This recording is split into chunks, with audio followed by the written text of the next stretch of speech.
Latin nouns are divided into 5 declensions, which are just similar groups of nouns that decline or change their ending in a set way. The 5 declensions in Latin are listed below with examples. First, via; second, servus; third, arbor; fourth, manos; fifth, dies. To tell which declension or group a noun belongs to, we need to look at the dictionary entry.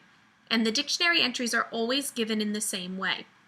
We're given the nominative, the genitive form or ending, the gender of the noun, and then the definition. The genitive is the one that tells us the declension a noun belongs to.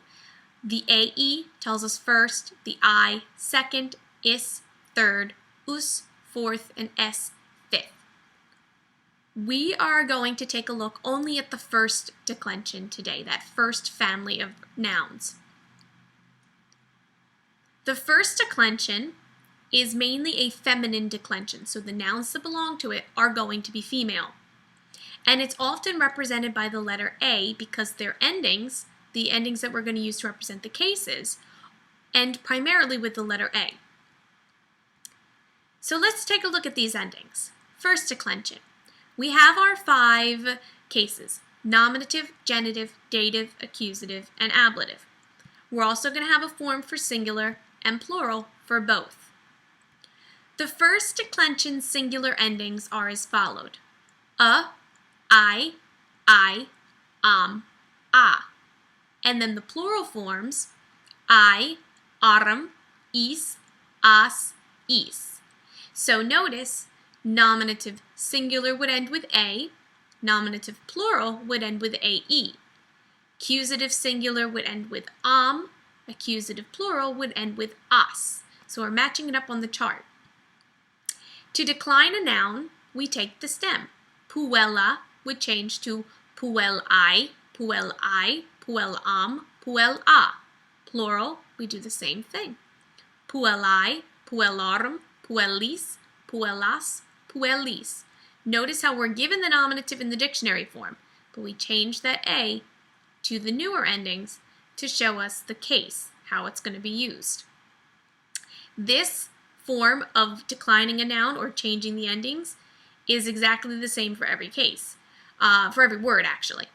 But first we want to take a look at how they translate and use our case and function rules. The nominative is still our definition, so here it would be the girl.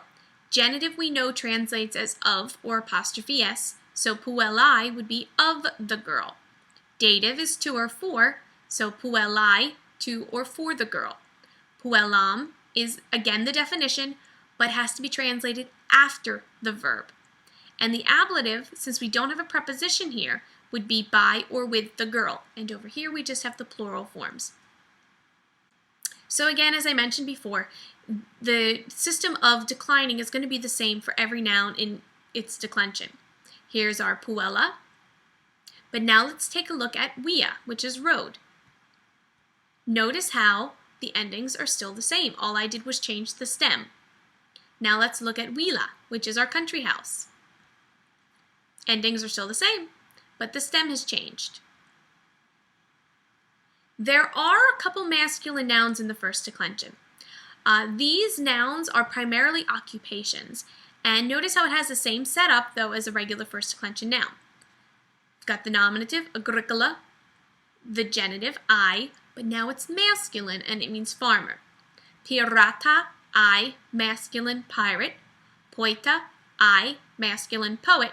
Nauta, I, masculine, sailor. These are the 4 main ones that we should know. There are more, but these are the major ones we'll see this year. Now let's take a look at the declined noun in a sentence, and we'll go through each case. The nominative, villa. Villa est in Italia. The country house is in Italy. There's our subject, country house. Genitive, which is of or apostrophe s. Villae fenestra est magna. The window of the house is large, or I could say the house's window is large. Dative, to or for. So the girl, puella, gives rosas, roses, to the country house, villae. The girl gives roses or flowers to the house. The accusative. Puella, wilam, wide. Remember that this gets translated after the verb. So the girl sees the house. And finally, the ablative case. Remember, this can be used with or without a preposition. Puella in wila habitat. Notice how there is a preposition here. So the girl lives in the house. I could also say the girl in the house lives. So to recap, there are 5 declensions of nouns in Latin, which are families or groups of nouns. Each declension is a group of nouns that change their ending similarly to identify how they're going to be used or translated in the sentence. So really, they have endings for nominative, genitive, dative, etc. The first declension is feminine and can be identified by the letter A. And the endings for the first declension nouns are a, I, a, I, is, as, is. All first declension nouns are going to decline the same. And to identify which declension a noun belongs to, you have to look at the dictionary form. Puella, I, feminine, girl. And the genitive, this second one, is what tells us the declension the noun belongs to. That is very, very important.